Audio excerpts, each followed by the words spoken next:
So here's what it all comes down to. The big question is, what costs more to charge or to fill up a gas or an electric vehicle, especially in this day and age with the very high gasoline prices?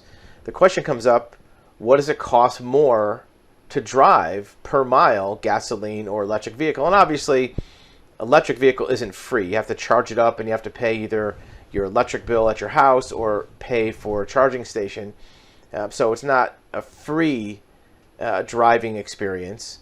But let's take a look at this chart and see what it breaks down to. And the way that this was done is they figured out what it costs to have 100 miles of range, whether it's gasoline or it's an electric vehicle equivalent.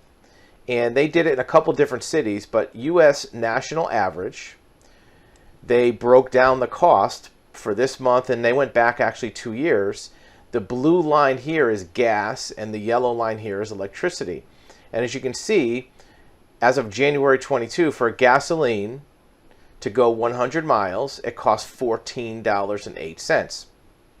And it's been the $12 to $14 range really for the last year. Back in 2020, it was under $10, $7, $8. But most of the time, it's between 10 and 12, 10 and $13. What about electricity? Well, electricity has remained much more stable in about the $5 range. Right now, just over $5. And this used sources for electricity rates and gas prices from the U.S. Bureau of Labor Statistics and U.S. Energy Information Administration. So this is a good breakdown. Obviously, you're going to have to pay some money either way. Electricity isn't free, whether it's a charging station or at your house. But the cost for an EV is less than half of the cost for gasoline, almost a third at this point. And gas is likely going to go up. Electricity normally stays closer to the same trading range. In addition, there's ways to offset some of this electricity cost. As you've seen in other videos, many electrical utilities have incentives and rebates for electric vehicles that may actually offset this to a lower amount, under $5. You may be able to supplement some of your electricity with solar on your house. Again, there's pros and cons to electric and gas vehicles. It's beyond just the cost of driving. Electric vehicles currently are more money in purchase price.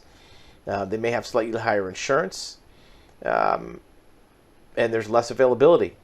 99% of the vehicles on the road right now are gas vehicles, where it's 1% to 2% are for electric. So as these things change, the driving cost to refuel, so to speak, an electric vehicle will be more important. But using this chart as a guide, it shows you that the electric range cost per 100 miles is significantly lower than gasoline.